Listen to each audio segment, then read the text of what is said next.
Perkenalkan, nama saya Lisa Listiana, biasa dipanggil Lisa, kalau keluarga sih manggilnya Ica ya.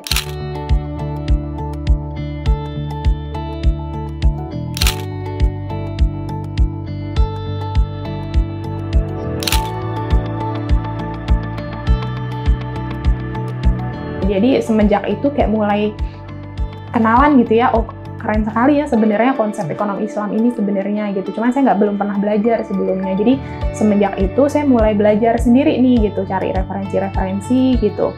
Dan akhirnya saya juga ngajuin tesisnya waktu itu, saya pengen yang biar bisa sambil belajar.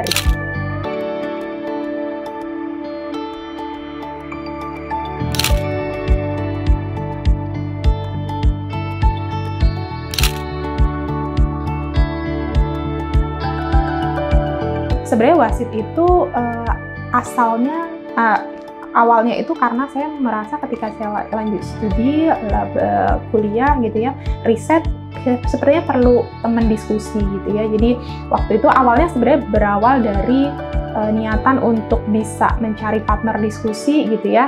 Jadi alhamdulillah waktu itu ada beberapa teman-teman yang juga sedang studi S3 walaupun di kampus yang berbeda gitu ya terkait wakaf gitu. Terus kita bikin ada sharing session awalnya gitu ya terkait dengan riset wakaf gitu. Jadi awalnya kita mungkin lebih ke komunitas ya, kita belum bikin badan hukumnya, kita belum pikirkan prokernya gitu ya, baru kegiatan yang bagaimana mengakomodir kita untuk belajar bersama dan kita bisa juga setelah belajar kita sharing our knowledge juga gitu. Nah, alhamdulillah feedbacknya baik gitu ya, dari para praktisi juga baik gitu ya, dari regulator juga baik gitu, akhirnya berkembang gitu, dan kita memposisikan diri sebagai lembaga riset dan think tank independen di bidang wakaf.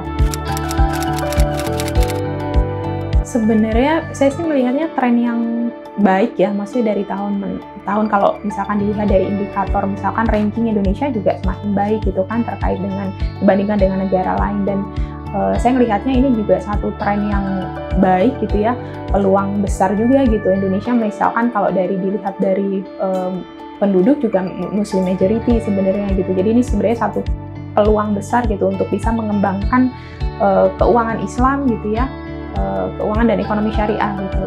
Dari sisi infrastruktur juga saya melihatnya semakin berkembang ya, maksudnya sudah hadir ada KNIKS juga akhirnya ada dibikin per daerah, ada KDKS gitu kan, jadi trennya semakin baik dan saya sih berharapnya bisa semakin bisa juga berkontribusi terhadap perekonomian Indonesia gitu ya, potensi yang ada.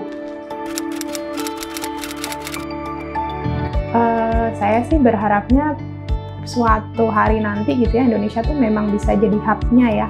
Kan sebenarnya yang diharapkan dari Pak Presiden juga gitu ya, Indonesia bisa sebagai halal hub gitu kan. Jadi saya sih bermimpi bahwa di masa mendatang itu Indonesia memang benar-benar bisa menjadi negara yang mengoptimalkan gitu ya potensi yang ada terkait dengan ekonomi dan keuangan Islam gitu. Jadi bukan hanya sekedar potensi gitu ya, tapi potensi itu bisa direalisasikan gitu, dan itu kembali ke masyarakat gitu ya, masyarakat bisa dapat manfaatnya gitu dari keberadaan berkembangnya ekonomi dan keuangan Islam ini.